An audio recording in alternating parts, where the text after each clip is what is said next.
You ever catch yourself saying, I just attract the wrong people? It's comforting, right? It lets you believe that all the messes in your relationships were just bad luck. Wrong place, wrong time, wrong person, every time. But here's a thought most people avoid. What if the wrong person was you? And I don't mean that in a shameful, dramatic way.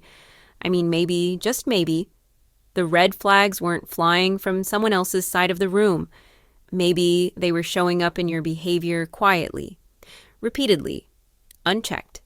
Let me paint a picture. You say you want honest communication, but every time something bothers you, you go silent. You expect them to read your mood like a novel you never handed them. Then when they get it wrong, you call them emotionally unavailable. Or you say you want peace. But the second someone gets close enough to actually see you, you panic. You pull back.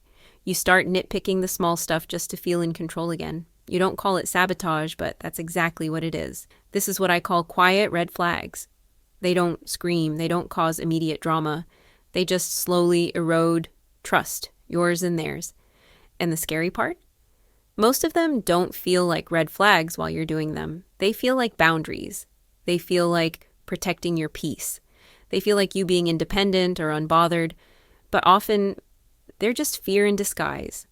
Let's break it down. Your brain is a pattern machine. It's not judging what's healthy or unhealthy. It's just recording what you repeat. Every time you avoid a tough conversation, every time you choose withdrawal over vulnerability, your brain says, got it? This is what we do now. And just like that, a reaction becomes a reflex. A defense mechanism becomes a personality trait.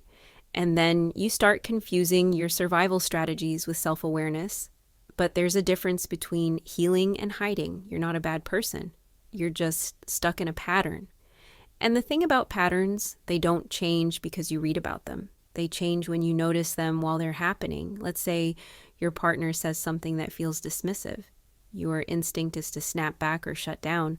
But what if you paused instead and asked, what am I trying to protect right now? That's not weakness. That's self-regulation. That's the first moment your red flag doesn't get to fly. That's the first time you take control.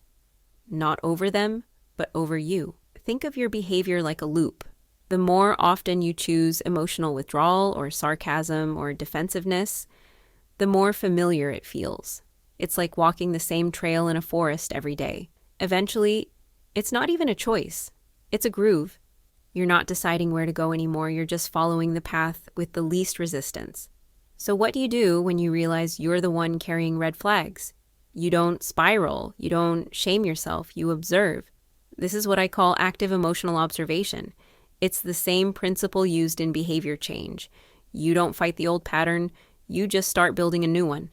Your brain doesn't need a dramatic intervention. It just needs new evidence. Small actions, consistent signals that say, this is who I'm becoming. And slowly that red flag behavior, it loses power. It becomes optional.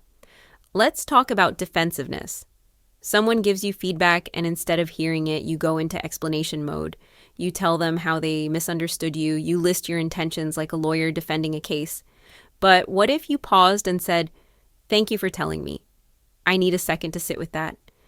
That's a boundary and a breakthrough at the same time. James Clear talks about this in Atomic Habits. He says, you don't rise to the level of your goals. You fall to the level of your systems.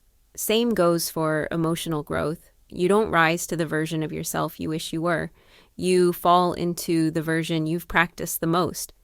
So what are you practicing? You don't need to be flawless to be healthy.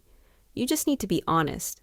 Honest about your own emotional patterns. Honest about how your reactions impact people.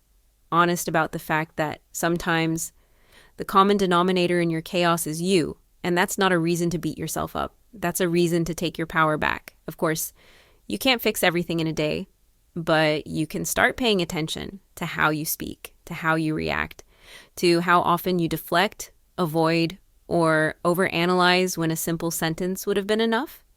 So maybe it's not about spotting red flags in others. Maybe it's about learning to retire your own, one flag at a time. Anyway, donate to this channel by liking and clicking the subscribe button to fund the next video.